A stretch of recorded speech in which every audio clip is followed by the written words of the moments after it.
Jangan ragu-ragu. Dan berbahagialah orang yang tidak menjadi kecewa dan menolak aku. Matius 11 ayat 6. Inilah masa yang paling kelam dalam kehidupan Yohanes Pembaptis. Ia dipenjarakan di Makerus, di penjara kokoh dan kelam yang dibangun oleh Alexander Jenius dan diperkuat oleh Herodes Agung, karena ia menghardik Herodes yang mengambil istri saudaranya, Herodias. Matius 14 ayat 3-5. Hati Yohanes Pembaptis hancur. Ia sebenarnya bukan pengecut. Ia juga tidak takut mati. Namun hatinya galau bila ia harus mendekam dalam penjara. Karena di tempat itu ia tidak bisa memberitakan kerajaan Allah. Ia adalah seorang manusia gurun yang tidak bisa berdiam dalam penjara yang pengap.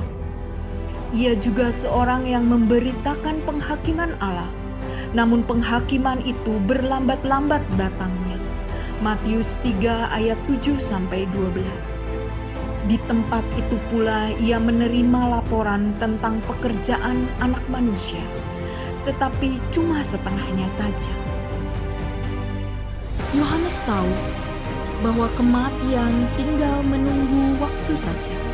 Sementara itu Sang Mesias yang diharapkan ternyata tidak sesuai dengan kenyataan yang diharapkan. Apakah hidupku telah menjadi sia-sia?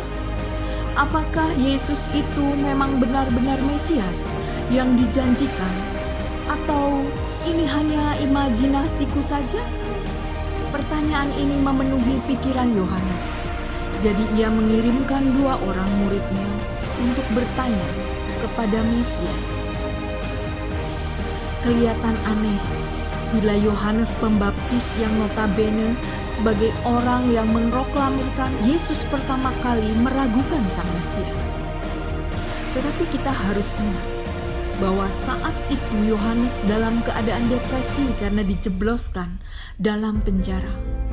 Lagi pula, tingkah laku Sang Mesias tidak sesuai dengan apa yang diharapkannya. Kalau ia adalah anak Allah, mengapa ia bergaul dengan orang berdosa? Mengapa ia tidak berpuasa seperti yang lainnya? Mengapa ia menghadiri berbagai pesta? Mengapa pelayanannya tidak seperti pelayanannya? Dan lagi, mengapa ia tidak membebaskannya dari penjara? Bukankah telah dinubuatkan bahwa Mesias akan membebaskan para tawanan? Yesaya 61 ayat 1. Saudara, keraguan yang dialami oleh Yohanes Pembaptis kadang menimpa kita juga.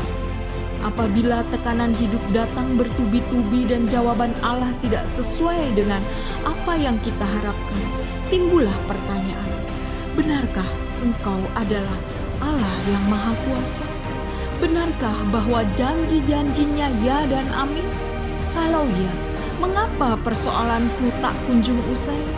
Mengapa Allah menutup telinganya terhadap seruanku? Mengapa? Satu hal yang harus kita pahami, bahwa Allah bekerja sesuai dengan caranya. Kita tidak dapat mendikte Allah untuk menyelesaikan persoalan kita sesuai dengan pola pikir kita. Bila kita bekerja sesuai dengan caranya, aminkan bahwa apa yang dilakukannya itu adalah cara yang terbaik, meskipun tidak sesuai dengan pola pikir kita. Bila keraguan mulai timbul, ambillah waktu yang tenang untuk berdiam diri dalam hadirat Tuhan.